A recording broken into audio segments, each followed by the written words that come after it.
Color is one of the most elusive and, at the same time, one of the most fascinating aspects of painting. It can evoke powerful emotions in the viewer, and it can completely change the mood and atmosphere of your artwork. But color is also very difficult to get right, which is exactly why color studies are so useful, especially when you're painting from imagination. A color study is a small painting that allows you to just focus on experimenting with the color without worrying about the other aspects of your painting. In the previous two videos, we created a narrative oil painting concept from imagination and made a preparatory drawing for it. So now it's time to finally add some color to it. Let's dive in.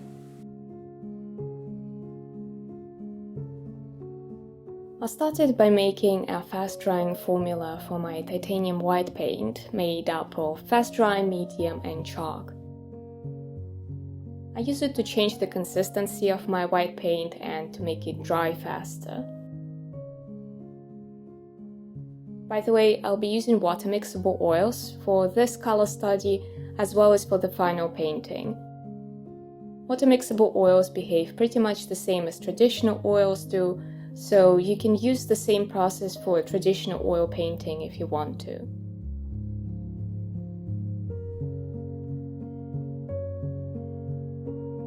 I recreated a rough outline of the composition that we configured in the previous two videos. I'll link them down below in case you would like to learn more about how I arrived at this idea and created a composition for it. For the outline, I usually use thinned out dark paint, in this case raw umber, and I apply it with a medium-sized round brush.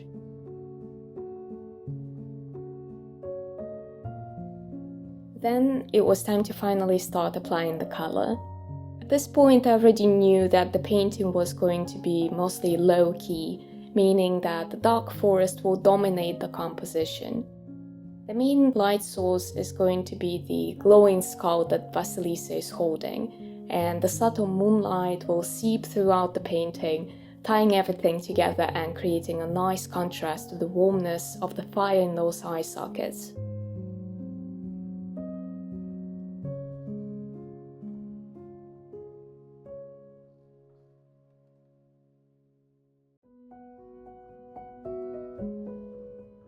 In my search for the right colors, I looked at paintings by other artists, such as this painting called Early Morning by Katerina Kirichenko.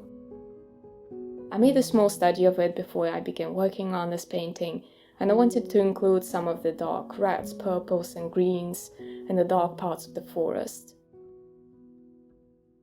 Even though I'm depicting the deep night, it gave me an idea for how I want the dark forest to interact with the blazing light of the glowing skull.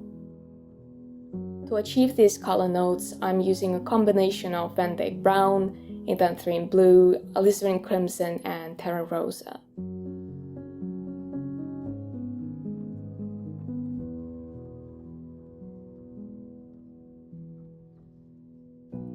By the way, I'm just using a cheap cotton panel for this study, which is extremely absorbent, so you can see how difficult it is to paint thinly on it, but since it's just a quick color study, I don't really care so much about the quality.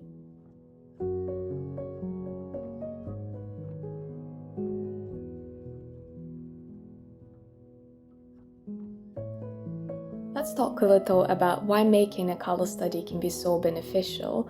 Especially in this case, since we're creating an oil painting completely from imagination.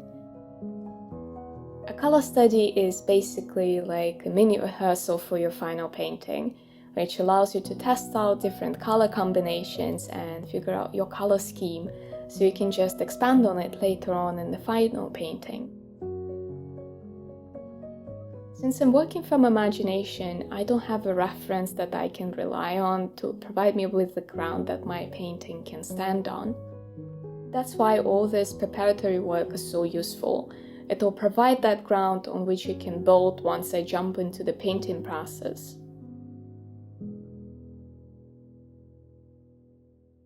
As you can see, I don't really care about how correct the proportions are, and I try to keep things as genuine as possible, because the point here isn't to create a finished piece of work.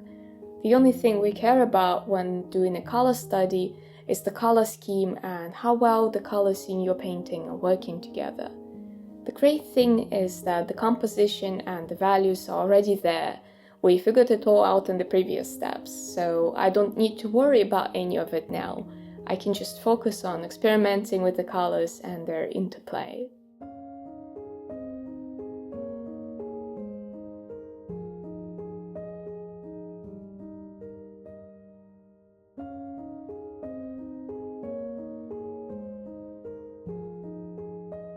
When you're working on a color study, try to focus on the larger shapes of color and how you can harmonize them together.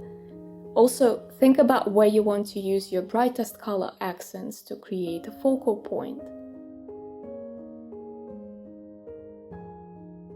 Doing a smaller size painting like this also has an effect similar to squinting, because the color relationships become much more obvious when you don't have all the detail and the scale to distract you. You can also take risks, which is an important freedom to have when you're working with color. If something doesn't work out, it's easier to tweak it or even start over.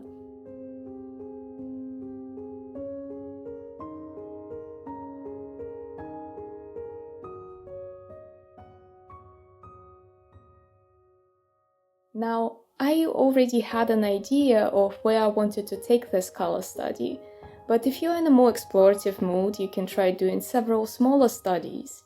They can even be thumbnail sized, or you can use watercolor or gouache to speed up the process. Feel free to experiment and play around with the different combinations and palettes.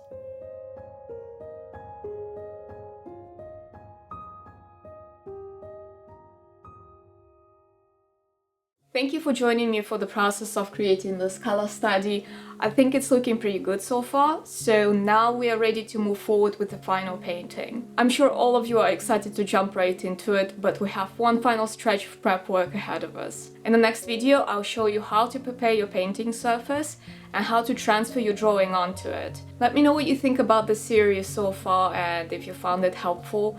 And if you like this video, please give it a thumbs up and consider subscribing to this channel for more art shenanigans, and I'll see you in the next one. Bye!